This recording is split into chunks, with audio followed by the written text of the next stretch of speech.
हाँ जी दोस्तों, एक बार फिर से आप सभी का स्वागत है हरीश जानी सर साइकोलॉजी के यूट्यूब मंच पे। जैसा कि आपको विदित है कि जो आपके शिक्षा मनोविज्ञान की अपन लोगों ने सीरीज स्टार्ट की थी कि आपके रीट एग्जाम तक अपन ऐसा क्या प्रयास करें ताकि आपके शिक्षा मनोविज्ञान में 20 में से 20 अंक पूरा है। उसके लिए सबसे पहले अपन लोगों ने ये प्रयास किया था कि जो आपके शिक्षा मनोविज्ञान के प्रत्येक चैप्टर वाइज जो PYQ है उनको अपन लोगों ने अच्छे से व्याख्या के साथ पढ़ा था। आराम से सारे ऑप्शन को आराम से पढ़ा था। उसके बाद आपकी बहुत डिमांड थी कि सर जितने भी सिद्धांत हैं मनोविज्ञान के, चाहे हमारे बाल विकास के हो, चाहे हमारे कह सकते हैं कि सर हमारे अधिगम के हो, चाहे बुद्धि के हो, चाहे अभिप्रेरणा को, जितने सिद्धांत है सर सिद्धांत आप सर एक ही क्लास में पढ़ा दो। तो मैंने सब सिद्धांत को जहां आप क्लासरूम के अंदर 20 से 30 घंटों में पढ़ते हो, उन्हीं सिद्धांतों को मैंने सिर्फ और सिर्फ आपको 1.5 घंटे में आपके सामने डाल दिया। और आशा करता हूँ क्लास आपको बहुत पसंद आई होगी और आपने उसको बहुत इंजॉय किया उस क्लास को। साथ ही में फिर बच्चों की डिमांड थी कि सर जितने भी मनोविज्ञान की हमारे सर क्या है डेफिनेशंस है, उन डेफिनेशन की सर एक क्लास ले लो ताकि सर हमें मज़ा आ जाए सर, ताकि हमें एक ही क्लास में जितनी डेफिनेशन आप बता दो ताकि उस डेफिनेशन में सर हमारे एग्जाम में प्रश्न आ जाए, ताकि सर हमें बार बार अलग अलग मनोवैज्ञानिक की अलग अलग चैप्टर में हमें डेफिनेशन नहीं पड़े। तो इसके लिए मैंने आपके लिए छोटा सा प्रयास किया।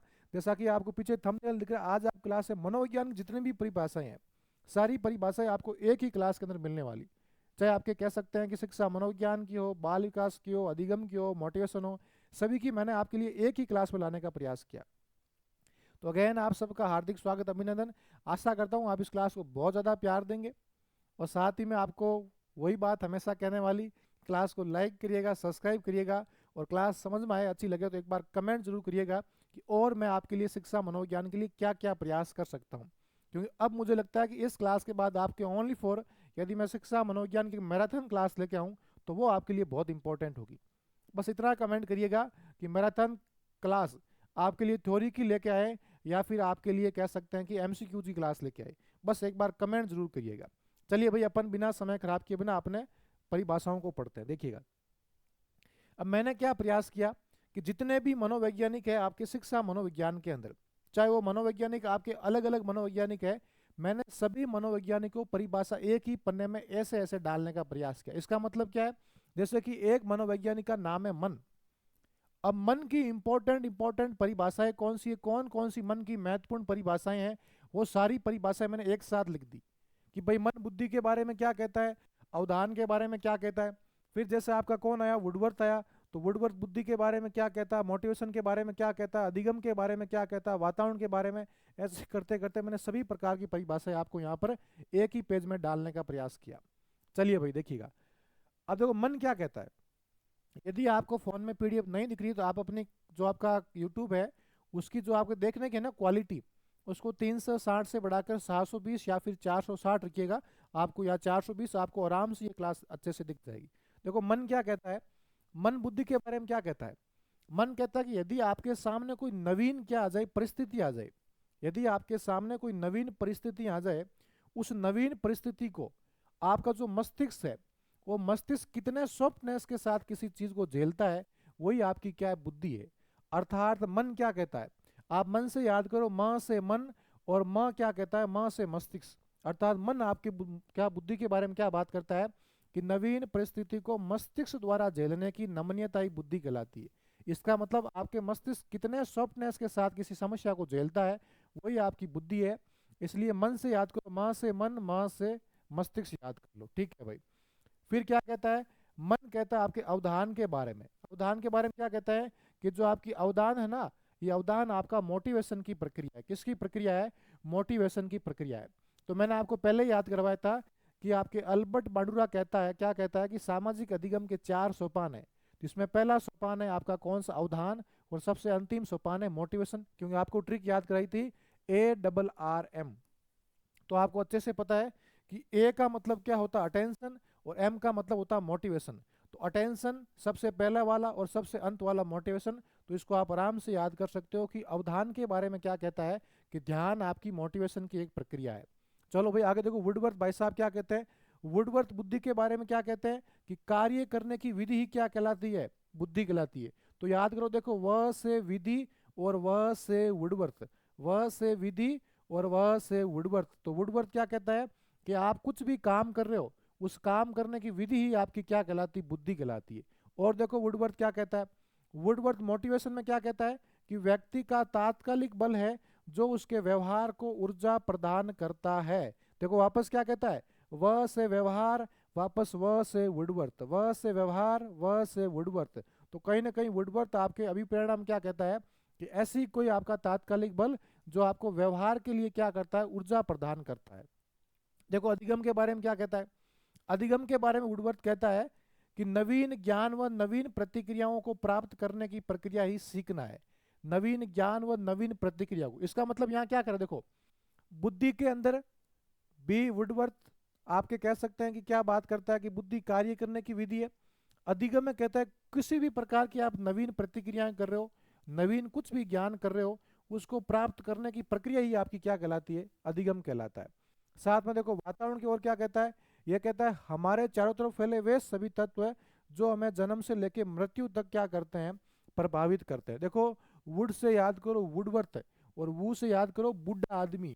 बुढ़ा आदमी कब होता है, जब उस इंसान मृत्यु के पास में होता है, अर्थात देखो मृत्यु पर्यंत प्रभावित करते हैं। तो ऐसा कौन कहता है, आपका वुडवर्थ कहता है। क्या कहता है, हमारे चारों ओर ऐसे फैले सभी तत्व है जो हमें जन्म से लेकर मृत्यु पर्यंत तक क्या करते हैं, प्रभावित करते हैं। ये परिभाषा वातावरण की देने वाला कौन था, वुडवर्थ था। एक मैंने आपको याद करवाया था कि वुडवर्थ क्या कहता है, जो व्यक्ति का विकास है वो उसके वंशानुक्रम और वातावरण का क्या है, गुणनफल है। ये परिभाषा मैंने आपको काफी बार याद करवाई। ये देखो बालक का विकास उसके वंशक्रम और वातावरण का गुणनफल होता है, ये भी आपका कौन कहता है, वुडवर्थ कहता है। फिर देखो वुडवर्थ आपके मनोविज्ञान के बारे में क्या कहता है कि मनोविज्ञान वातावरण में आने वाले व्यक्तियों के क्रियाकलापों का विज्ञान है।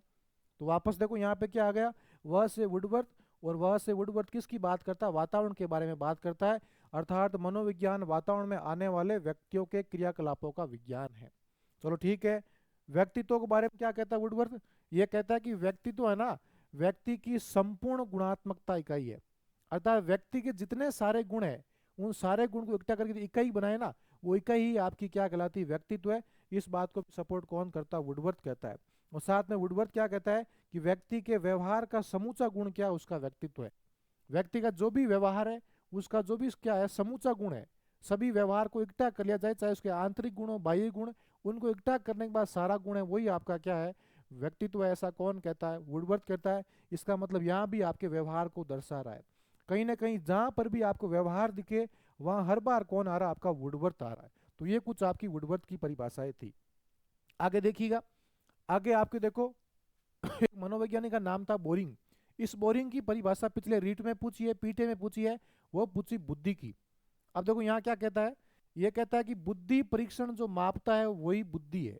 इसका मतलब यहाँ पर आया था कि बुद्धि परीक्षण जो मापता है, तो याद करो बुद्धि परीक्षण शुरू होता है ब से, और परिभाषा देने वाला कौन था, बोरिंग। ब से बुद्धि परीक्षण, ब से बोरिंग। तो बुद्धि के बारे में क्या कहता है बोरिंग, कि बुद्धि परीक्षण जो मापता है वही आपकी बुद्धि है।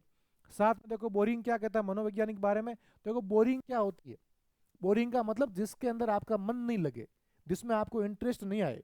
तो इंटरेस्ट नहीं आएगा तो आप क्या करोगे, उस चीज को बहुत ही क्या करोगे, छोटा करने का प्रयास करोगे, उसके बहुत ही कम टाइम दोगे, क्योंकि आपको बोरिंग लग रहा है, आपको एक्टिव नहीं हो। तो इसका मतलब क्या है, मनोविज्ञान कहता है कि मनोविज्ञान बहुत पहले से है, लेकिन उसका इतिहास बहुत छोटा है। इतिहास बहुत छोटा क्यों है, क्योंकि हम इसके अंदर बोरिंग हो रहे हैं। तो ये परिभाषा भी कौन देता है, बोरिंग देता है, कि मनोविज्ञान बहुत पहले से है लेकिन इसका इतिहास बहुत छोटा है। क्यों, क्योंकि इसका इतिहास ओनली फॉर 4 में है, किसमें है, आम चेव, अर्थात आत्मा का विज्ञान, मन का विज्ञान, चेतना का विज्ञान, व्यवहार का विज्ञान, अर्थात छोटा। छोटा मतलब आप बोरिंग हो, इसलिए आप क्या करो, छोटे छोटे पार्टों में पढ़ने की कोशिश कर रहे हो। कब करोगे, जब आप बोर हो रहे हो। चलो भाई आगे देखिएगा, व्यक्तित्व के बारे में क्या कहता है बोरिंग, कि वातावरण के साथ सामान्य व स्थायी समायोजन। यदि आपने बोरिंग के माध्यम से क्या कहता है, यदि आपने वातावरण के साथ स्थायी, स्थायी का मतलब क्या होता है, स्थायी व सामान्य समायोजन, स्थायी व, आपने देखो ये क्या कहता है कि यदि आपने वातावरण के साथ सामान्य व स्थायी समायोजन है। स्थायी समायोजन कब होगा, जब आपके किसी व्यक्ति के साथ बॉन्ड बनेगा। भाई आपने किसी के साथ बॉन्ड बनाया ना, तभी आपका स्थायी क्या चलेगा, रिलेशनशिप चलेगा। भाई आपका किसी व्यक्ति के साथ संबंध कब चलता है, जब वो आपके लिए स्थायी होता है। तो याद करो स्थायी कब चलेगा, जब आपका बॉन्ड अच्छा होगा। तो स्थायी से बॉन्ड, और बॉन्ड से याद क्या कर लो, आपका बोरिंग कर लो, ठीक है। चलो भाई आगे देखो, गैरिट के अनुसार देखो, गैरिट आपके एक ही बात कहता है आदत के बारे में। गैरीट क्या कहता है? गैरीट कहता है कि आदत वैसा व्यवहार है जिसको बार बार करने पर आपके जीवन में कैसा बन जाता है? यंत्रवत बन जाता है। इसका मतलब मशीन की तरह काम करना शुरू हो जाए, वो आपका क्या आदत है। इस बात को कहने वाला कौन था? गैरीट था। ये देखो, यंत्रवत। ये कहता है कि ऐसा व्यवहार है जिसको बार बार दोहराए जाने पर क्या हो जाए? आपका यंत्रवत आदत। ये परिभाषा देने वाला कौन मनोवैज्ञानिक था? आपका गैरीट था। चलो आगे देखिएगा, करो एंड करो। अब देखो करो एंड करो क्या कहता है। सबसे पहले कहता है रुचि के बारे में। ये क्या कहता है? कि रुचि एक प्रेरक शक्ति है जो व्यक्ति को कार्य करने के लिए बाध्य करती है। तो याद करो, देखो, क से करो, क से कार्य, क से करने, अर्थात जहां पर भी आपको लग जाए कि कार्य करने के लिए, कार्य करने, तो का से कार्य करने, क से करने, और क से करो एंड करो। करो एंड करो क्या कहता है? कि कार्य करने की शक्ति ही क्या कहलाती है? आपकी बुद्धि क्या कहलाती? रुचि कहलाती है। ऐसा कौन कहता है? आपका करो एंड करो कहता है। फिर देखो मनोविज्ञान के बारे में क्या कहता है? कि मानव व्यवहार व मानव संबंधों का अध्ययन है। तो यहाँ पर देखो मानव दो बार आ रहा है। कैसे आ रहा है? देखो मानव दो बार, एक तो आ रहा मानव व्यवहार और एक आ रहा मानव संबंध। तो मानव कितनी बार आया? मानव दो बार आया। तो यहाँ पर भी करो एंड करो कितनी बार आ रहा? दो बार आ रहा, करो एंड करो। तो मानव व्यवहार और मानव संबंध, इसका मतलब मानव हमारे पास दो बार आ रहा, तो करो एंड करो भी यहाँ पर क्या आ रहा? दो बार आ रहा। अर्थात मानव व्यवहार व मानव संबंधों का अध्ययन क्या कहलाता है? आपका मनोविज्ञान कहलाता है। कौन कहता है? आपका करो एंड करो कहता है। फिर देखो करो एंड करो विकास के बारे में क्या कहता है? कि गर्भ काल से जन्म के बाद होने वाले किशोरावस्था तक के अध्ययन को बाल विकास कहते हैं। अर्थात आपके गर्भ काल से लेकर और किशोरावस्था तक जो भी बच्चे का अध्ययन है उसकी बाल विकास कैसे है, ऐसे कौन कहता है? आपका करो एंड करो कहता है। फिर देखो अधिगम के बारे में क्या कहता है? ये तो आपको सबसे बहुत सिंपल परिभाषा है, ये तो सबको याद होगी। करो एंड करो क्या कहता है? कि सीखना, उसकी अभिवृत्तियों, ज्ञान का क्या है? अर्जन है। तो ये देखो सीखना, आदतों, ज्ञान व अभिवृत्तियों का अर्जन है। ये बात कौन कहता है? करो एंड करो कहता है। ठीक है। फिर देखो मोटिवेशन के बारे में करो एंड करो क्या कहता है? ये वापस वही कहता है कि अभिप्रेरणा का संबंध सीखने में रुचि उत्पन्न करने से है, इसीलिए सीखने का आधार है। इसका मतलब कि अभिप्रेरणा के अंदर रुचि का प्रयोग कौन करता है? रुचि का प्रयोग करता है आपका करो एंड करो। क्यों? क्यों करो एंड करो यहाँ क्या कहता है? कि व्यक्ति को कार्य करने के लिए गति प्रदान करता हो या फिर क्या करता हो? बाध्य करता हो, वो परिभाषा देने वाला भी करो एंड करो था। तो मोटिवेशन में यदि आपको क्या दिख जाए? रुचि दिख जाए मोटिवेशन में, तो रुचि से आपको पता है कि रुचि की परिभाषा देने वाला करो एंड करो था, जो कहता है कि कार्य करने के लिए बाध्य करना, यहाँ पर क्या कहलाता है? रुचि कहलाता है। आगे देखिएगा, आगे क्या कहता है करो एंड करो? कि 20वीं शताब्दी को बालकों की शताब्दी कहा जाता है। अब देखो हालांकि ये बात वॉटसन भी कहता है कि जो आपकी 20वीं शताब्दी में मेरे पास कोई भी बालक है उसको मैं कैसे भी बना सकता हूँ, लेकिन करो एंड करो क्या कहता है? कि जो 20वीं शताब्दी है वो केवल और केवल किसकी शताब्दी? आपके बालकों की शताब्दी है। चलो भाई आगे देखिएगा, आगे कौन से भाई साहब आए? देखो स्किनर भाई साहब आगे आपके। स्किनर भाई साहब क्या कहते हैं? सबसे पहले देते हैं आपकी व्यक्तिगत विभिन्नता के लिए। क्या कहते हैं? कि व्यक्तिगत विभिन्नता के अंतर्गत वे सभी पहलू आते हैं जिनका मापन व मूल्यांकन किया जा सकता है। तो याद करो, देखो व्यक्तिगत विभिन्नता का मतलब क्या है? अपन देखते हैं कि प्रत्येक व्यक्ति अपने आप में अलग है, प्रत्येक व्यक्ति अपने आप में अलग है। इसका मतलब अपन अलग कैसे करते हैं?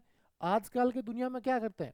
आजकल में दुनिया लोगों के फेस को देख के अलग अलग करती है कि ये गोरा है, ये काला है, ये अच्छा है, ये बुरा है। इसका मतलब दुनिया किसको दे रही है? इसका मतलब दुनिया आपके स्किन को वेटेज दे रही है। स्किन के आधार पर लोगों में व्यक्तिगत भिन्नता कर रही है। तो स्किन से याद करो स्किनर। स्किनर क्या देता है? आपकी व्यक्तिगत भिन्नता को क्या कहता है? कि वे सभी पहलू आते हैं जिनका मापन व मूल्यांकन किया जा सकता है। चलो भाई अगली परिभाषा देखो, इसमें और क्या कहता है स्किनर? स्किनर कहता है जो बच्चा भाषा सीखता है ना, वो भाषा की तो कुछ इंपॉर्टेंट लाइन ली मैंने, बीच में कोई परिभाषा नहीं है।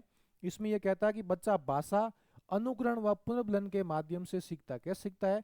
कि कोई भी बच्चा भाषा सीख रहा है तो सबसे पहले अनुकरण करेगा, फिर उसका क्या करेगा? पुनर्बलन करेगा। चलो भाई आगे देखिएगा, आगे क्या कहता है? अधिगम के बारे में कहता है कि सीखना व्यवहार में उत्तरोत्तर सामंजस्य की प्रक्रिया। क्या है? सीखना व्यवहार में उत्तरोत्तर सामंजस्य की प्रक्रिया। चलो भाई आगे देखिएगा, मोटिवेशन की परिभाषा बहुत इंपॉर्टेंट, याद कर लेना। क्या कहता है?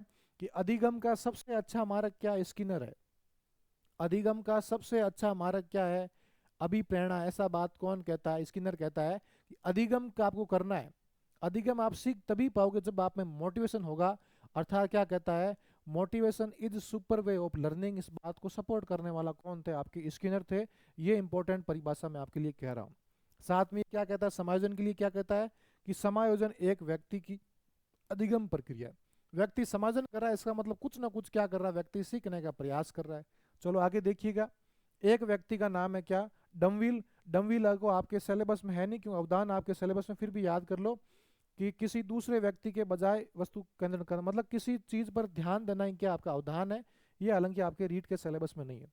फिर देखो आदत के बारे में एक मनोवैज्ञानिक का नाम है, कह सकते हैं कि उसका नाम है वेलिंगटन।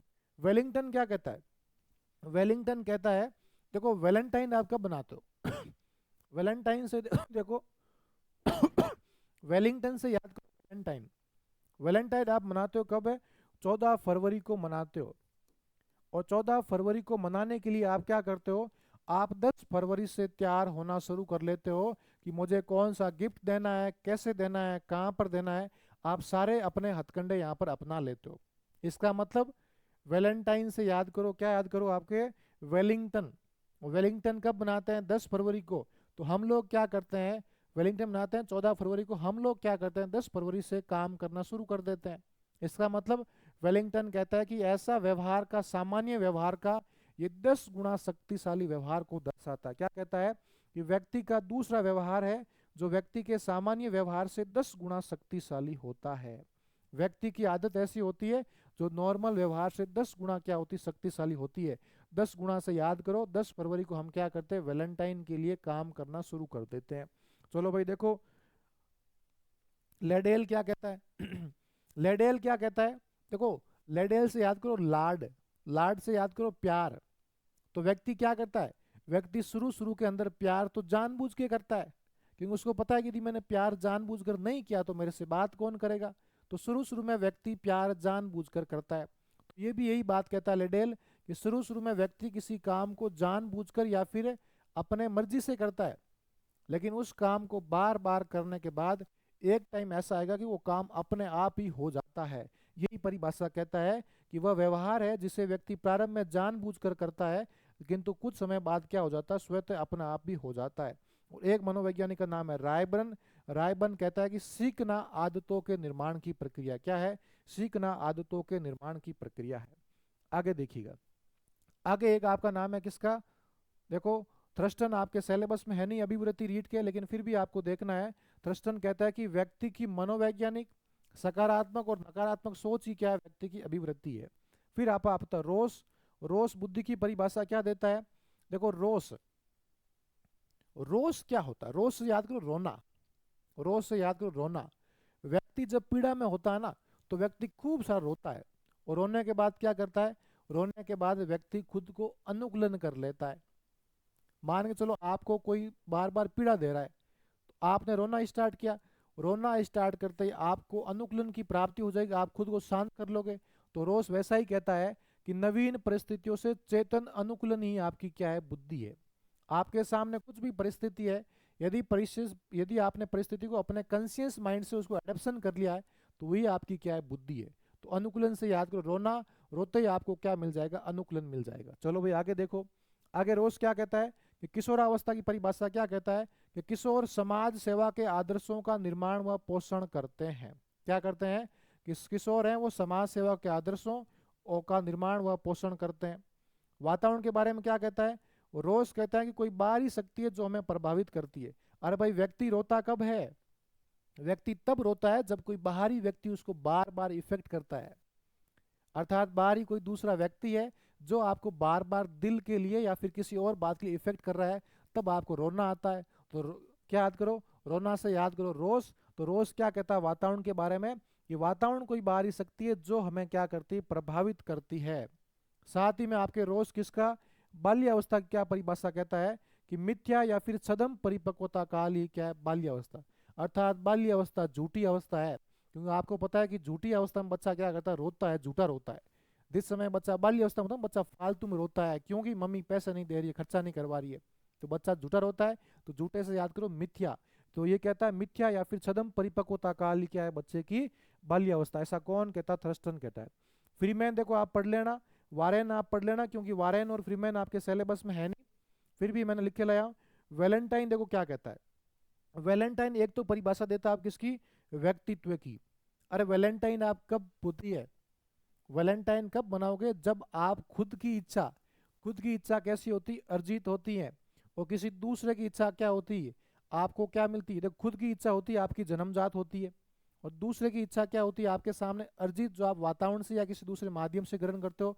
तो ये कहता है यदि व्यक्ति की अर्जित और जन्मजात योग्यता को जोड़ दें तो वही व्यक्ति का क्या है, व्यक्तित्व है। तो ये कहता है व्यक्ति की अर्जित व जन्मजात योग्यताओं का योग क्या है, व्यक्तित्व है। चलो देखो ये क्या कहता है, शेषवावस्था में क्या कहता है कि सीखने का आदर्श काल है। इसके लिए वैलेंटाइन क्या है, वैलेंटाइन आपके लिए सबसे अच्छा काल है, आपके लिए बहुत अच्छा काल है। वैलेंटाइन में आपको 7 फरवरी से लेके 14 फरवरी तक आपको बहुत कुछ सीखने के लिए मिलता है। इसका मतलब ये क्या कहता है कि शेषवावस्था सीखने का आदर्श काल है, अर्थात वैलेंटाइन में आप बहुत कुछ सीखते हो, बहुत कुछ सीखते हो। तो आपके सीखने का अच्छा काल कौन सा है, शेषवावस्था। इस बात को सपोर्ट कौन करता है, आपका वैलेंटाइन करता है। फिर देखो किशोरावस्था में क्या कहता है कि व्यक्तिगत व घनिष्ठ मित्रता उत्तर किशोरावस्था की विशेषता है। अतः वैलेंटाइन के टाइम क्या होती है, आपकी घनिष्ठ मित्रता होती है किसी दूसरे व्यक्ति से। कब, जब आप किशोर होते हैं, जब आप युवा होते हैं, आप किशोरावस्था में होते हैं। तो यही कहता है जिस समय व्यक्ति 16 से 19 वर्ष का होता है उस समय क्या होता है, व्यक्ति की घनिष्ठ मित्रता क्या होती है, मित्रता होती है। इस बात को कौन कहता है, आपका वैलेंटाइन कहता है। आगे देखिए भाई, आगे क्या कहता है कि किशोरावस्था अपराध प्रवृत्ति के विकास का नाजुक समूह है। ये वापस वही कहता है कि यदि आपको किशोरावस्था में सही ढंग से वैलेंटाइन आप नहीं मना पाए तो कहीं ना कहीं आप क्या कर पाओगे, अपराध प्रवृत्ति का विकास कर लोगे। अब देखो वॉटसन क्या कहता है, वॉटसन कहता है कि शेषवावस्था तीव्र विकास की अवस्था है। तो देखो वॉटसन से याद करो, देखो आपको पता है ऑस्ट्रेलिया का खिलाड़ी था, ऑस्ट्रेलिया टीम का खिलाड़ी था, उसका नाम था सैन वॉटसन। और पता है सैन वॉटसन बहुत तेज खेलता था। तो सैन वॉटसन से याद करो, तीव्र खेलने वाला।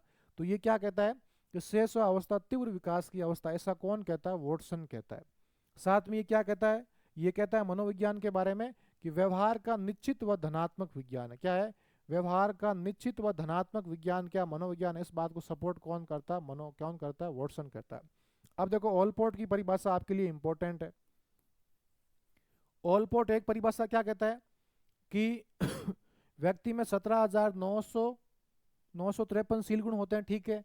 लेकिन जो व्यक्तित्व की परिभाषा वो इंपॉर्टेंट क्या कहता है कि व्यक्तित्व उन मनोदैहिक व्यवस्था का गत्यात्मक संगठन है जो वातावरण के साथ अपूर्व समायोजन स्थापित कर लेता है।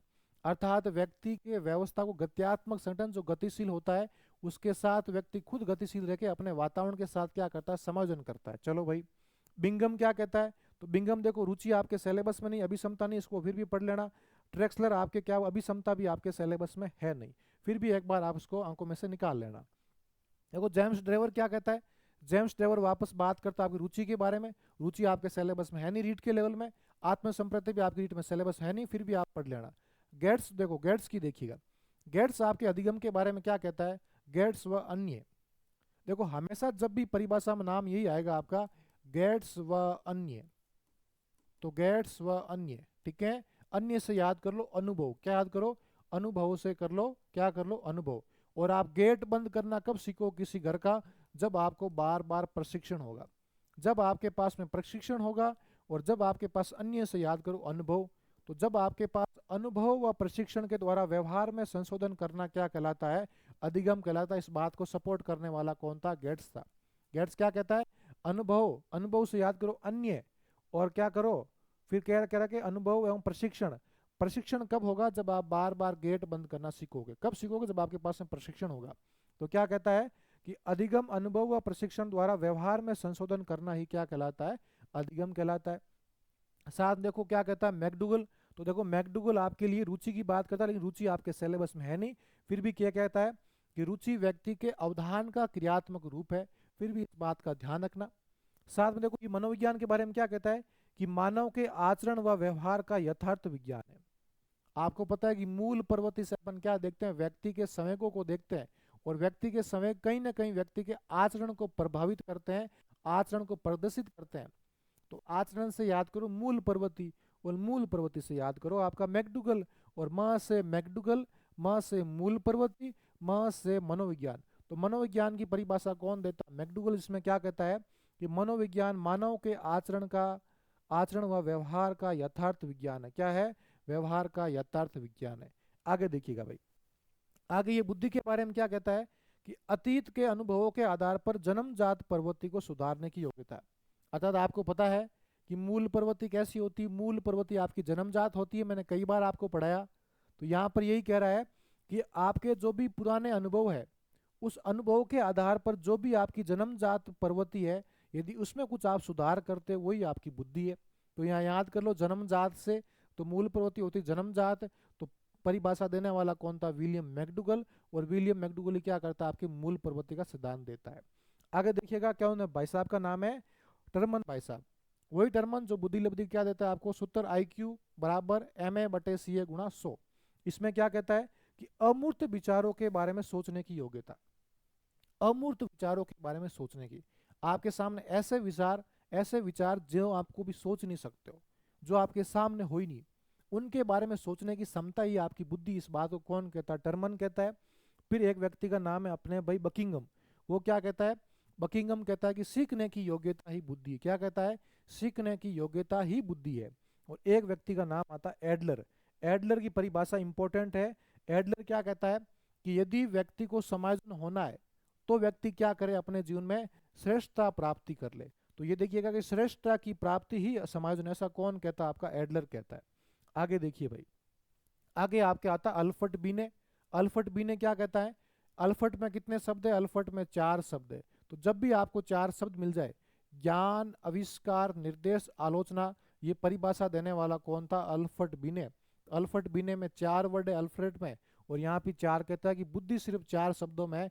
एक तो ज्ञान के अंदर, एक आविष्कार के अंदर, एक आलोचना के अंदर, और एक आप किसके अंदर है? निर्देश के अंदर। फिर आपका वेस्लर। देखो वेस्लर की परिभाषा बहुत इंपॉर्टेंट है बुद्धि के अंदर। वेस्लर क्या कहता है कि बुद्धि एक व्यक्ति की सार्वजनिक क्या है? सार्वजनिक क्षमता है। तो वेस्लर से याद करो वैश्वीकरण। वह से वेस्लर, वह से वैश्वीकरण का मतलब होता है पूरा दुनिया का एक साथ, और पूरी दुनिया का मतलब क्या होता है? सार्वजनिक, यूनिवर्सल। तो वैश्वीकरण से याद करो सार्वजनिक। बस इतना याद कर लो, आपका यहाँ से काम बन जाएगा। बाकी किसी ने भी सार्वजनिक वर्ड का नाम नहीं लिया शिक्षा मनोविज्ञान की परिभाषा के, ओनली फॉर वेस्लर लेता है। वेस्लर की परिभाषा बहुत बड़ी है, इससे आप ट्रिक के माध्यम से याद करते हो। वेस्लर से याद करो वैश्वीकरण। और वैश्वीकरण का मतलब क्या होता है? पूरी दुनिया के अंदर होने वाला कुछ भी काम विश्व स्तर पर। किस स्तर पर? विश्व स्तर पर। तो विश्व के अंदर कहीं भी कुछ काम रख के यूनिवर्सल है, सार्वभौमिक है। तो यहाँ से याद करो बुद्धि एक सार्वजनिक क्षमता है जिसके सारे व्यक्ति उद्देश्यपूर्ण क्रिया करता है तथा समायोजन स्थापित करता है। बस इसको याद कर लो। आगे देखो सीएल हल क्या कहता है। सीएल हल की ये परिभाषा बहुत इंपॉर्टेंट है, जिसमें मैं दूसरे पर कर रहा हूँ। ये आपके लाइब्रेरियन के अंदर प्रश्न पूछा गया। एग्जाम शायद आपका, मेरे को लगता है लाइब्रेरियन 3rd ग्रेड का एग्जाम था, तो 2022 में हुआ था। उसमें परिभाषा पूछी है कि सीखना आवश्यकता की पूर्ति के द्वारा होता है। इसकी परिभाषा देने वाला सीएल हल था। ये परिभाषा इंपॉर्टेंट है, याद कर लेना, आपके लाइब्रेरी में पूछी गई। क्या कहता है कि कोई व्यक्ति कब सीखेगा? जब व्यक्ति की आवश्यकता की पूर्ति हो जाए। कि यदि व्यक्ति की आवश्यकता की पूर्ति हो जाए ना, तो व्यक्ति अपने आप सीख लेगा। ये परिभाषा देने वाला कौन था? सीएल हल था। और सीएल हल और क्या कहता है कि सीएल हल कहता है कि यदि व्यक्ति के आवश्यकता की पूर्ति हो जाए ना, वो आवश्यकता ही व्यक्ति के लिए किसका काम करती है? आपके रेनफोर्समेंट का करती है, पुनर्बलन का काम करती है। बस दोनों परिभाषा को मैंने आपको पहले भी समझाया था, जब मैंने आपको कह सकते हैं मनोविज्ञान के सिद्धांत पढ़ाए थे, उससे पहले एमसीक्यूज में पढ़ाया था। लेकिन आवश्यकता की पूर्ति ही व्यक्ति का सीखना, ऐसा कौन कहता है? सीएल हल कहता है। फिर देखो सिगमंड फ्राइड क्या कहता है। सिगमंड फ्राइड कहता है कि व्यक्ति का एक तो अचेतन मन, अनकॉन्शियस माइंड, एक व्यक्ति का लिबिडो, एक व्यक्ति का अहम, ये तीनों यदि किसी व्यक्ति में है, यदि व्यक्ति को ईगो सही ढंग से काम कर रहा है, लिबिडो सही ढंग से काम कर रहा है, अचेतन मन सही ढंग से काम कर रहा है, तो व्यक्ति समायोजन हो जाएगा। व्यक्ति कभी भी कुसमायोजन नहीं होगा। और आपको अच्छे से पता है कि अचेतन मन देने वाला भी सिगमंड फ्राइड था, लिबिडो देने वाला सिगमंड फ्राइड था, ईगो देने वाला सिगमंड फ्राइड। तो आराम से आपको याद हो, तीनों वर्ड कौन देता है? आपका सिगमंड फ्राइड देता है। साथ में ये क्या कहता है सिगमंड फ्राइड? क्या कहता है कि शेषवावस्था क्या है? बच्चे की निर्माणकारी काल। क्या कहता है? शेषवावस्था बच्चे का निर्माणकारी काल। इसको भी सपोर्ट कौन करता है? आपका सिगमंड फ्राइड कहता है। ठीक है, वापस देखो किलपैट्रिक। देखो किलपैट्रिक क्या कहता है? किलपैट्रिक कहता है कि शेषवावस्था है ना, उस शेषवावस्था व्यक्ति के प्रतिद्वंदात्मक समाजीकरण की अवस्था है। शेषवावस्था कैसी अवस्था है? प्रतिद्वंदात्मक समाजीकरण की अवस्था है। इसका मतलब क्या होता है? इस समय बच्चे में बहुत सारे द्वंद्व रहते हैं, अर्थात प्रतिद्वंदात्मक समाजीकरण की अवस्था कौन सी? शेषवावस्था। इस बात को कौन कहता है? किलपैट्रिक करता है। साथ में देखो यहाँ करो, देखो यहाँ वर्ड लिखा है प्रतिद्वंद। प्रतिद्वंद से याद करो, आपके किसी व्यक्ति में द्वंद कब होगा? जब आपकी आपस में बनेगी नहीं। और जब आपकी दो व्यक्ति के बीच में नहीं बनती है, इसका मतलब आपके बीच में क्या? कन्फ्लिक्ट है। और कन्फ्लिक्ट होता ही आप उसको किल करो, किल यानी मारने का प्रयास करोगे। तो याद करो प्रतिद्वंद, और प्रतिद्वंद से याद करो आपके ऊपर किसी की आपकी बनती नहीं है, तो नहीं बनती तो आप क्या करोगे? उसको मारने का प्रयास करोगे, उसको किल करो। किल का मतलब होता है मारना। तो किल पैट्रिक से याद करो प्रतिद्वंदात्मक। फिर दूसरा क्या कहता है कि किशोरावस्था जीवन का सबसे कठिन काल है। तो देखो किशोरावस्था, क से किशोरावस्था, क से कठिन, और क से किल पैट्रिक। ये परिभाषा भी कौन देता है? आपका किल पैट्रिक का। क्या कहता है कि किशोरावस्था जीवन का सबसे कठिन काल है। आगे देखिए भाई, आगे कौन से भाई साहब आपके स्टैनले हॉल आते हैं। स्टैनले हॉल क्या कहता है? ये जो किशोरावस्था है ना, ये संवेग आवेगों के कारण प्रबल दबाव, तनाव, तूफानों की अवस्था है। अर्थात किशोरावस्था बच्चे के आंधी तूफान की अवस्था। किसकी अवस्था है? आंधी तूफान की अवस्था। कैसे याद करोगे? कि यदि आपके घर में आंधी तूफान आया, यदि आपके घर में आंधी तूफान आया, यदि आपके में दबाव आया, तनाव आया, संवेग आए, आवेग आए, तो आंधी तूफान आते ही क्या हो जाएगा? जो आपके घर के अंदर स्टील का क्या बन रखा है, स्टील का जो भी आपका चादर है जो घर के ऊपर लग रखा है, वो उड़ जाएगा। वो क्या हो जाएगा? उड़ जाएगा। इससे याद कर लो, स्टील का चादर जो भी लग रखा है कब उड़ेगा? जब आंधी तूफान आ जाएगी। तो स्टैनले हॉल से याद करो आंधी तूफान, संवेग, आवेग, दबाव, तूफान। ऐसे भी याद कर सकते हो। देखो तनाव को इंग्लिश में क्या बोलते हैं? तनाव को इंग्लिश में स्ट्रेस बोलते हैं। तो स्ट्रेस से याद करो स से, या फिर क्या स्ट्रेस से स्ट्रेस, और स्ट्रेस से स्टैनले हॉल। पहला वर्ड दोनों का, पहले दूसरे दोनों के दोनों शब्द क्या है? सेम है। तो स्ट्रेस का मतलब तनाव। जहाँ पर भी आपको दबाव, तमान, तूफान दिख जाए वहाँ पर याद करो स्ट्रेस। स्ट्रेस से याद कर लो स्टैनले हॉल। कुछ भी कर सकते हो जैसा आपको बैठता है। फिर एक मनोवैज्ञानिक का नाम है क्रेच एवं क्रेचफील्ड। इसकी पहली परिभाषा बहुत इंपॉर्टेंट है, जो कहता है कि जो मोटिवेशन है वो हमारे क्यों का उत्तर देती है। भाई आप कोई काम क्यों कर रहे हो, इसका आपको उत्तर कौन देगी? आपकी मोटिवेशन देगी। तो क्रेच एवं क्रेच फील्ड क्या कहते हैं? याद कर लो कि क से क्रेच, क से क्रेच फील्ड, और क से क्यों, तीनों शब्द आपको एक समान मिलने वाला है।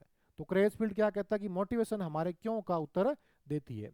आगे देखो, ये इंपॉर्टेंट नहीं है। गार्डनर गार्डनर मर्फी देता है। तो आत्मसंप्रत्यय आपके इंपॉर्टेंट नहीं, लेकिन अधिगम के बारे में क्या कहता है? कि अधिगम के अंतर्गत वातावरणीय आवश्यकताओं की पूर्ति के लिए व्यवहार में आए समस्त परिमार्जन सम्मिलित होते हैं। यह कहता है अधिगम के अंदर आपके सारे ऐसे कारण हैं जो कहीं ना कहीं आपके वातावरण में परिमार्जन करने के लिए आए हैं, वो सारे आपके अधिगम में आते हैं। फिर एक आपका आता है कोल्सनिक। कोल्सनिक क्या कहता है? कि जो प्रौढ़ बच्चे होते हैं ना, जो छोटे छोटे बच्चे होते हैं किशोर अवस्था में, वो बड़े व्यक्तियों को अपने मार्ग की दुविधा समझते हैं, कि उनको लगता है कि वो फालतू उनको ज्ञान दे रहे हैं, फालतू उनको परेशान कर रहे हैं। तो क्या कहता है? कि प्रौढ़ों को अपने मार्ग की बाधाएं समझते हैं, कि उन्हें लगता है कि वे उन्हें लक्ष्य प्राप्ति में बाधक हैं। ऐसा कुछ नहीं होता है। फिर एक क्या है? कोलब्रुस। कोलब्रुस क्या कहता है? कि शेषावस्था जीवन का अनोखा काल है। क्या है? शेषावस्था जीवन का अनोखा काल है। कौन कहता है? आपका कोलब्रुस कहता है। फिर एक क्या नाम है? स्वामी विवेकानंद क्या कहता है? कि शिक्षा मनोविज्ञान बालक की पूर्ण निहित पूर्णता को अभिव्यक्त करती है। ये परिभाषा कहने वाला कौन था? स्वामी विवेकानंद। बहुत इंपॉर्टेंट परिभाषा, अच्छे से पढ़ लेना। क्या कहता है? कि बालक की जितनी इंटरनली पावर है, बालक की पूर्ण निहित क्या है? पूर्ण निहित पूर्णता ही उसकी क्या है? मनोविज्ञान है। उसका अभिव्यक्त करने का क्या है? शिक्षा मनोविज्ञान। तो बालक की पूर्ण निहित पूर्णता को अभिव्यक्त कौन करता है? उसका शिक्षा मनोविज्ञान करता है। इस बात को कौन कहता है? स्वामी विवेकानंद कहता है। आगे देखिए, आगे आपकी पेस्टोलॉजी के अनुसार ये क्या कहते हैं भाई साहब? ये कहते हैं कि शिक्षा मनोविज्ञान बालक की जन्मजात अभियोग्यताओं का स्वाभाविक समरस व प्रगतिशील व्यवहार है, या फिर विकास। ऐसा कौन कहता है? पेस्टोलॉजी। तो पेस्टोलॉजी क्या कहता है? कि बालक की एक तो जन्मजात, एक अभियोग्यताओं का स्वाभाविक समरस व प्रगतिशील विकास ही क्या है? उसका उसका विकास है। ऐसा कौन कहता है? पेस्टोलॉजी। फिर देखो महात्मा गांधी की परिभाषा इंपॉर्टेंट है, जो कहते हैं कि शिक्षा मनोविज्ञान के बारे में क्या कहते हैं? कि मनुष्य के शरीर, आत्मा, मस्तिष्क का सर्वांगीण विकास एवं सर्वोत्तम विकास है। ये कहता है जो शिक्षा मनोविज्ञान है, इसके परिणाम स्वरूप व्यक्ति के मस्तिष्क में है, व्यक्ति का शरीर है, व्यक्ति का आत्मा है, व्यक्ति का सर्वांगीण विकास का सबसे अच्छा तरीका कौन सा है? शिक्षा मनोविज्ञान। इस बात को कौन सपोर्ट करते हैं? आपके महात्मा गांधी करते हैं। फिर देखो आपके पिल के अनुसार है। देखो पिल एक परिभाषा और कहते हैं, पिल क्या परिभाषा कहता है? पिल कहता है कि शिक्षा मनोविज्ञान शिक्षा का विज्ञान है। क्या कहता है? ये कहता है कि शिक्षा मनोविज्ञान शिक्षा का विज्ञान है। ये परिभाषा देने वाला भी कौन है? आपका पिल है। इस परिभाषा को याद करना। क्या कहता है कि शिक्षा मनोविज्ञान शिक्षा का विज्ञान है, ये परिभाषा देने वाले भी पिल है। इस परिभाषा को याद करके जाना। साथ में और पिल क्या कहते हैं कि व्यक्ति में परिवर्तन ही अधिगम है जो वातावरण परिवर्तन के अनुसरण में होते हैं। अर्थात ये कहता है व्यक्ति में कुछ भी परिवर्तन हो रहा है वही व्यक्ति का अधिगम, ऐसा कौन कहता है? पिल कहता है। लेकिन पिल की ये परिभाषा याद करके जाना कि शिक्षा मनोविज्ञान किसका विज्ञान है? शिक्षा का विज्ञान है। अब देखो एक आपका आता क्रोनबर्ग। क्रोनबेंग क्या कहता है कि अनुभवों के परिणाम स्वरूप व्यवहार में परिवर्तन या संशोधन ही क्या है? अधिगम है। अर्थात आप करंट की किताब पढ़ते हैं, उसका नाम आता है क्रोनोलॉजी, पढ़ते हैं ना आप क्यों पढ़ते हैं क्रोनोलॉजी? ताकि आपको देश विदेश का अनुभव हो। अर्थात अनुभव के परिणाम स्वरूप होने वाला व्यवहार में परिवर्तन क्या कहलाता है? अधिगम कहलाता है। एक आपका पावलोव क्या कहता है? बहुत अच्छी बात बता के जा रहा हूँ।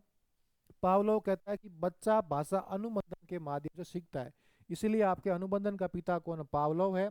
पावलोव कहता है यदि किसी बच्चे ने किसी भाषा के साथ अनुबंधन कर लिया तो बच्चा भाषा आराम से सीख जाएगा।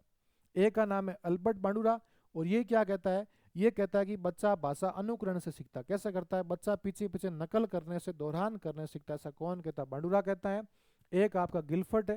गिलफर्ट क्या कहता है कि व्यवहार के कारण व्यवहार में होने वाला परिवर्तन। क्या कहता है कि व्यवहार के कारण व्यवहार में होने वाला परिवर्तन ही आपका अधिगम है। इस बात को कौन कहता है? आपका गिलफर्ट कहता है। एक का नाम है मॉर्गन। मॉर्गन क्या कहता है कि अधिगम व्यक्ति के व्यवहार में स्थायी परिवर्तन है जो अभ्यास व अनुभव के परिणाम स्वरूप होता है। अर्थात व्यक्ति के व्यवहार में कुछ भी स्थायी परिवर्तन है वही व्यक्ति का अधिगम। ऐसा कौन कहता है? मॉर्गन कहता है। आगे देखिएगा भाई, कुछ आपकी परिभाषाएं 4-5 और है। एक आपका जॉनसन की परिभाषा, आपका सेल्फ कंसेप्ट सिलेबस में नहीं, इंपॉर्टेंट है नहीं। कैटल की परिभाषा इंपॉर्टेंट है नहीं, लेकिन फिर भी क्या कहता है? कैटल कहता है जो व्यक्ति का आत्म संप्रत्यय है ना, वो व्यक्तित्व की चाबी है। क्या कहता है कि आत्म संप्रत्यय व्यक्तित्व की चाबी। ये आपके पीटीआई पेपर में पूछा गया है, लेकिन आपको याद करना है। विलियम जेम्स भी किसका कहता है कि आत्म संप्रत्यय व्यक्ति के प्रतिमान का केंद्र बिंदु है। आपके टॉपिक नहीं है। फिर एक व्यक्ति का नाम होता है, उसको इंपॉर्टेंट कर लेना, उस भाई साहब का नाम है बर्नार्ड। और ये क्या कहता है? बर्नार्ड कहता है कि अभिप्रेरणा व्यक्ति के उन विधियों का विकास करता है जो उसके वातावरण के पहलुओं को प्रभावित करती है। मोटिवेशन के बारे में क्या कहता है कि मोटिवेशन व्यक्ति की उन विधियों का विकास करती है जो व्यक्ति अपने व्यवहार के पहलुओं को क्या करता है? प्रभावित करता है। एक मनोवैज्ञानिक नाम है गुड है। गुड क्या कहता है कि किसी कार्य को आरंभ करना, उसको जारी रखना तथा उस काम को नियमित करने की प्रक्रिया क्या गुड है। इसका मतलब गुड मॉर्निंग से आप क्या करते हो? गुड मॉर्निंग से आप अपने दिन की शुरुआत करते हो, अर्थात अपने दिन का आरंभ करते हो। तो यहाँ पर यही कह रहा है कि किसी कार्य को आरंभ करना, तो आरंभ करने के लिए आप क्या करते हो? सबसे पहले गुड मॉर्निंग भेजते हो। तो गुड से याद कर लो गुड मॉर्निंग। अभी प्रेरणा किसी कार्य को आरंभ करने, जारी रखने तथा नियमित करने की प्रक्रिया है। गुड मॉर्निंग, खड़े हो जाओ, कुछ काम कर लो, कंटिन्यू करो, शाम तक कंटिन्यू काम करते रहो, फिर आपको मिलेगा गुड नाइट। अर्थात गुड से याद करो गुड मॉर्निंग, जो आपको काम शुरू करने के लिए क्या करता है? आपको उत्साहित करता है।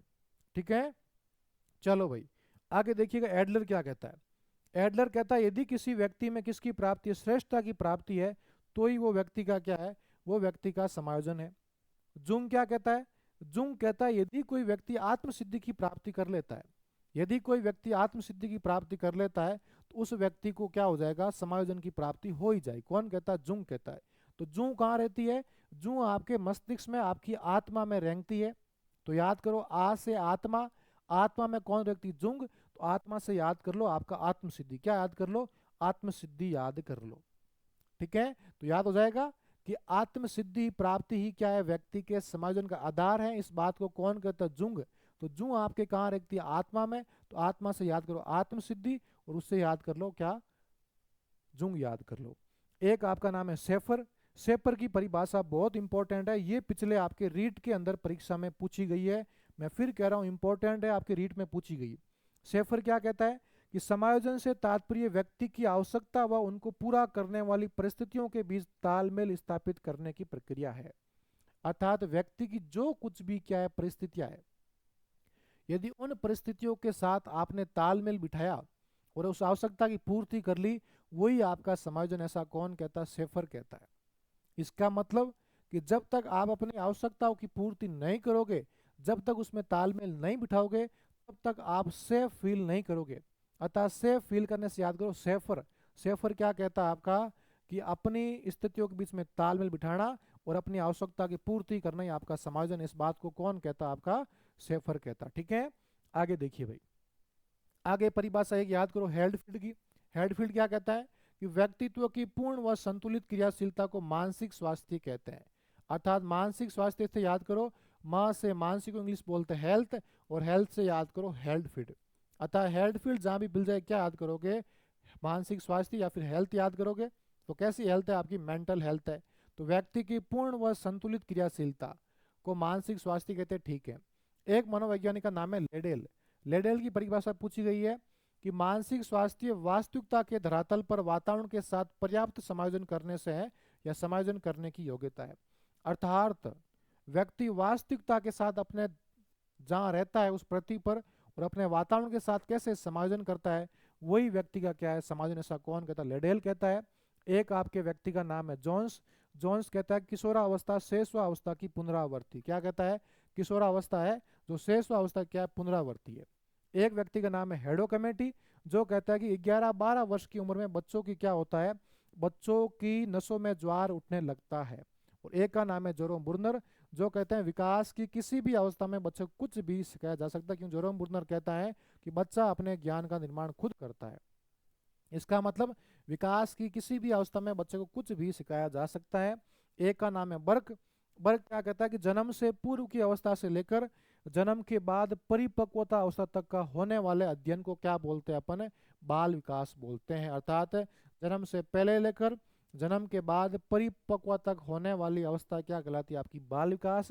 एक का नाम है वैलेंटाइन। वैलेंटाइन कहता है कि आपको वैलेंटाइन सही ढंग से नहीं मिला तो आप किशोरावस्था में क्या कर लोगे? अपराध प्रवृत्ति का विकास कर लोगे। एक का नाम है हरलोक। हरलोक कहता है कि विकास गुणात्मक होता है, जबकि वृद्धि या अभिवृद्धि कैसे होती? परिमाणात्मक होती है। अपने पता नहीं कहता कौन है? आपका हरलोक कहता है। और ये रहा आपका देखो अंतिम स्लाइड, जिसमें आपके सामने एक आइजेंग की परिभाषा है। आइजेंग की परिभाषा इंपॉर्टेंट है। आइजेंग क्या कहता है? कि व्यक्तित्व व्यक्ति के चरित्र, ज्ञान, शक्ति और शरीर गठन का स्थायी व टिकाऊ संगठन है जो वातावरण के साथ अपूर्व समायोजन करता है। ओलपोर्ट क्या कहता है? कि बालक का गत्यात्मक संगठन उसका व्यक्तित्व संगठन है। वहां कहता है गत्यात्मक संगठन, लेकिन यहाँ क्या प्रयोग करा है? चरित्र और ज्ञान शक्ति। ज्ञान शक्ति आपको कब प्राप्त होगी? जब आपकी आंखें खुली होगी, जब आपकी आई खुली होगी। तो आई से याद करो आई जैंक, और आई जैंक से याद करो ज्ञान शक्ति। तो आपकी ज्ञान शक्ति आपको कब मिलेगी? जब आपकी आंखें खुली होगी, जब आपकी आई खुली होगी। तो आई जैंक क्या कहता है? आंखों से जगो, आई आंखों से जगो और ज्ञान की प्राप्ति करो। अर्थात व्यक्तित्व व्यक्ति के चरित्र और ज्ञान शक्ति उसके शरीर गठन का स्थायी व टिकाऊ संगठन है, जिसे वो वातावरण के साथ अपूर्व समायोजन करता है। अब देखो गिलफर्ड क्या कहता है? गिलफर्ड कहता है कि व्यक्तित्व व्यक्ति के शील गुणों का संगठनात्मक प्रतिरूप है। अर्थात व्यक्ति के जो भी शील गुण है उनका संगठन ही क्या व्यक्ति का व्यक्तित्व। ऐसा कौन कहता है? गिलफर्ड कहता है। एक आपका एरिक्सन है। एरिक्सन क्या कहता है? कि मनुष्य केवल जैविक प्राणी नहीं बल्कि सामाजिक प्राणी है, इसलिए एरिक्सन आपके मनोसामाजिक विकास सिद्धांत की 8 अवस्थाएं देता है। एक व्यक्ति का नाम आपकी क्या है? टाइलर है। टाइलर क्या कहता है? कि शरीर के रंग रूप, कद, स्मृति, सीखने की स्तर, वृद्धि, रुचि में पाई जाने वाली भिन्नताएं क्या कहलाती? व्यक्तिगत भिन्नता कहलाती। यदि किसी व्यक्ति के शरीर की संपूर्ण प्रकार गतिविधियों में भिन्नता है, वही उसकी क्या है? व्यक्तिगत भिन्नता है। एक का नाम अरस्तु। अरस्तु कहता है कि सही समय पर सही व्यक्ति के साथ सही मात्रा में सही प्रयोजन या सही ढंग से काम करना ही समायोजन है। आपने सही व्यक्ति के साथ सही टाइम पर सही काम किया, वही आपका सब कुछ है। एक का नाम M S Chauhan. M S Chauhan क्या कहता है? कि कोई व्यक्ति जो कुछ करता है वह क्यों करता है, ये क्यों की समस्या हमें अभिप्रेरणा की समस्या तक ले जाती है। कोई व्यक्ति क्यों काम करता है, और ये जो क्यों की समस्या है ना, यही हमको क्या करता है? अभिप्रेरणा का राह दिखाती है, वहां तक लेके जाती है। ऐसा बात कौन कहता है? एम एस चौहान कहते हैं। एक मनोवैज्ञानिक का नाम है, उसका नाम है टर्मन। और टर्मन क्या कहता है? कि अमूर्त चिंतन करने की योग्यता ही आपकी क्या कहलाती? बुद्धि कहलाती है। और ये कुल आपके 70 परिभाषाएं थी। अतः 70 आपके सामने डेफिनेशन थी। और मैं फिर कह रहा हूं आपको, मनोविज्ञान की सारी क्लास आपके लिए आ चुकी है। अब आपके लिए एक मनोविज्ञान की मैराथन क्लास आने वाली है, बहुत इंपॉर्टेंट क्लास है। आप कमेंट करिए आपको मैराथन एमसीक्यू चाहिए या फिर आपकी थ्योरी क्लास चाहिए, या फिर आप कहो तो मैं आपके एमसीक्यूज फॉर्मेट में पूरी रिवाइज क्लास ले आऊँ। इसके अलावा आपके शैक्षिक परिदृश्य की एक मैराथन क्लास आने वाली है, ठीक है, जो या तो आज शाम को आ जाएगी या फिर आपके कल तक शैक्षिक परिदृश्य क्लास आ जाएगी। बस ये 2 क्लास आपके लिए बची हैं। इसके साथ एक क्लास मैं वो लेके आऊँगा जिसमें आपके मोस्ट इंपॉर्टेंट जो आपके लेवल 1 और लेवल 2 के लिए जो टॉपिक है, आपके जीके के जो भी टॉपिक है, जीके हैं, आपका करंट अफेयर्स है, आपकी जन कल्याणकारी योजनाएं हैं, जो आपका मोस्ट इंपॉर्टेंट टॉपिक है, जितने आपके प्रश्न बन सकते हैं जीके में से, शिक्षा मनोविज्ञान में से, अलग अलग सभी सब्जेक्ट को सम्मिलित करते हुए जो दोनों कॉमन सब्जेक्ट है, जैसे मान चलो 20% मैंने साइकोलॉजी के ले लिए, 20 आपके मनो कह सकते हैं, शैक्षिक परिदृश्य के, शिक्षण वीडियो के, जीके के, साइंस के, मैथ्स के, सभी प्रकार के प्रश्नों को मैं एक क्लास में लेके आऊँगा और वो क्लास आपके लिए बहुत रामबाण साबित होगी। और आशा करता हूँ ये आपके लिए बहुत लाभदायक क्लासें होने वाली है। अगेन इस क्लास को जरूर देखिएगा। परिभाषा के अलावा मैंने आपको सिद्धांत भी करवा दिया, आपको चिंता करने की कोई बात नहीं है। शिक्षा मनोविज्ञान मेरी तरफ से आपको पूरी करवा दी गई, एकदम टॉपिक बाई टॉपिक। अब बस आपको पढ़ना अच्छे से, आपको रिवाइज करना है, रिवाइज करना है, ईमानदारी से मेहनत करनी है और आशा करता हूँ इस बार आपका सिलेक्शन पक्का होगा। ऐसी मेरी ढेर सारी दिल से आपके साथ शुभकामनाएं हैं। बस अच्छे से पढ़िएगा, प्यार से पढ़िएगा, मन लगा के पढ़िएगा और अंतिम टाइम में बार बार रिवाइज करिएगा। अगेन आपको बेस्ट ऑफ लक, अच्छे से पढ़िएगा और हाँ, क्लास को प्यार देना ना भूलिएगा और साथ ही साथ अपने यूट्यूब को सब्सक्राइब करना ना भूलिएगा। इस क्लास की जो भी आपको पीडीएफ है, वो पीडीएफ आपको साइकोलॉजी विथ हरीश जानी सर, साइकोलॉजी बाई हरीश जानी सर, आपको टेलीग्राम चैनल पर आपको ये पीडीएफ मिल जाएगी। इस टेलीग्राम ग्रुप को या फिर चैनल को आप जरूर ज्वाइन करिएगा। यहाँ पर सारी क्लासेज की आपको मिल जाएगी नोटिफिकेशंस और सारी पीडीएफ आपको इस टेलीग्राम ग्रुप में मिल जाएगी, ठीक है। अगेन सभी को बाय बाय, टेक केयर, मिलते हैं अगली क्लास में, तब तक अच्छे से रहिए, मस्त रहिए और खुश होकर पढ़िएगा। Bye bye.